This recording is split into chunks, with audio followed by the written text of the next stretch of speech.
they have one based on Ray Liotta from Hannibal, when the top of his head gets cut off, and then he eats his own brain.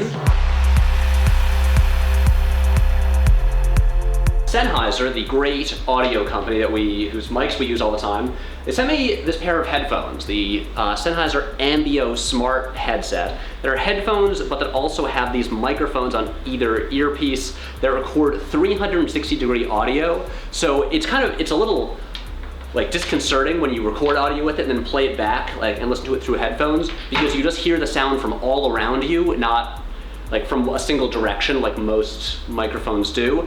And so they were like, hey, here's these headphones, you wanna make a video about them? And I figured, sure, we will. So the challenge with this video was how to make something that we found fun and exciting involving the Sennheiser Ambio Smart headset, because usually when a company sends you a product, the normal thing to do is to do a review of it. But look, I don't care about making tech reviews, and no one comes to this channel looking for tech reviews, so we're not gonna do something like that.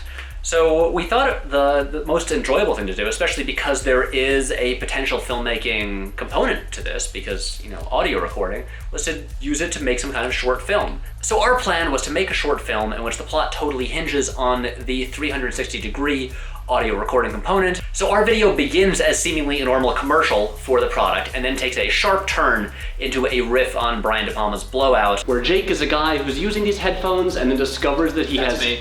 This is Jake, that he's picked up or like heard someone plotting a political assassination. Exactly. So I'm basically John Travolta from Blowout. And many have called Jake the John Travolta of our generation. Who is the actor that plays the guy in Blow Up, which is what Blowout is based off of? Because I'm also him. Yeah. He kind of reminds me of Malcolm McDowell, but he I don't does. know who he is. Yeah. I don't know. I'm that actor too. Best cereals. Yeah. Cocoa Krispies, Cinnamon Toast Crunch, Honey Nut Cheerios, Frosted Flakes, classic, Special K Red Berries. Nice. Oreo O's. Okay. That's crazy. Captain Crunch, oops, just berries. Oops, just berries, Captain Crunch. Do you ever think about how there's just a cereal that has oops? No, that's the only one. There needs to be more foods with oops. Exactly. Like you order a spaghetti, but it's just called oops, just sauce. Cool. All right. A lot of intense staring. A lot of intense staring, and at first, like looking at the computer screen, and then looking off. Yeah. Just like focusing just on what you're hearing. Okay. Does that make sense? Any questions? Yep. Let's do it. This is where you get to watch me just do like a perplexed face for about a minute. Okay, I'm rolling. Okay. And action. Cut. That was great. I was having a hard time plugging some of these in. So what we're doing here is we have to put stuff on the screen. We have to do some screen replacement shots for the audio files he's looking at and the footage that he's playing back. And to make this easier, we're just putting green on the whole screen so I can key that out easily and replace it. And that means I will not have to rotoscope Jake's arms when he moves in front of the screen. I'm rolling. Okay. And action. We're rolling. And go for it. And action.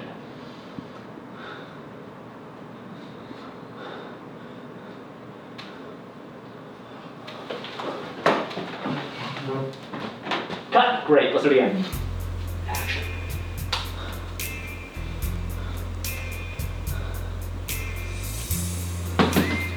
Well, it's funny. It looks deceptive because it doesn't look super heavy, but I think it's just the weird way the weight's balanced, right? Yeah. So right now I'm using these headphones as our microphones to record audio for this scene. So we finished shooting it, and now I'm just having Jake play through the entire scene again, and I'm gonna stick my head in and record 360-degree audio with my ears. Go. Cut. Great. And go.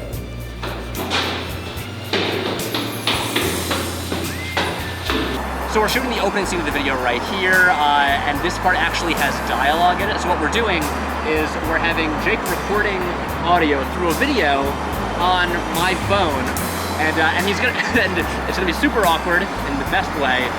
Jake will stand really close to Zach, and pick up his audio through his ears. Like this. Like that. While I shoot a close-up of Zach's mouth speaking.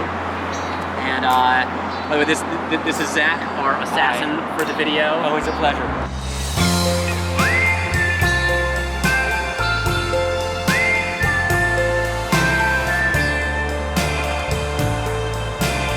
I wasn't trying to do a complete imitation of De Palma's style, but since we were riffing on that a lot, one of the key things that I wanted to put in there was a split diopter shot. I don't own a split diopter, and so we faked that, just with some creative shooting and After Effects. We basically just did the same shot twice, one time focus on the foreground, one time focus on the background, and then in After Effects, I just layered the two on top of one another, just used some masking and some blurring to create the look of the famous split diopter shots that De Palma used so excellently in a lot of his classic movies. So right now we are on the roof of my apartment building. The apartment is right below us because Matt and I live on the top floor, and we are shooting the climax of the video, the showdown with the assassin. Sort of a little bit like the climax of Blowout, but unfortunately we don't have a giant American flag that this happens in front of. But yeah, so Jake's gonna rush out onto the rooftop where the assassin will be there with his gun. It's a prop gun.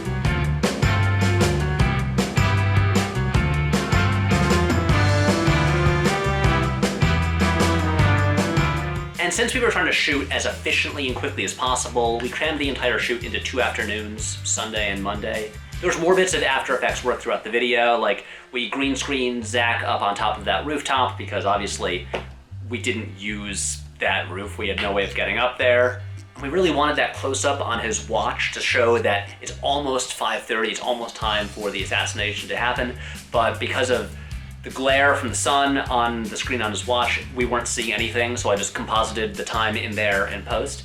And if you watch the video with headphones on, in the part when Jake is listening back with his headphones on to the audio that he recorded, you can hear Zach move around him and the audio travel from one ear to the other, which is pretty cool. I'm honestly, having used these things now, I can't think of a whole lot of reasons that I would use these actually for filmmaking. Just because for most filmmaking stuff, you're going to want a directional microphone, picking up audio from a specific source, but it's a cool feature. I'm fascinated by the fact that they actually made this thing because there isn't, I don't think, a huge market for these, especially when it only works on iOS devices.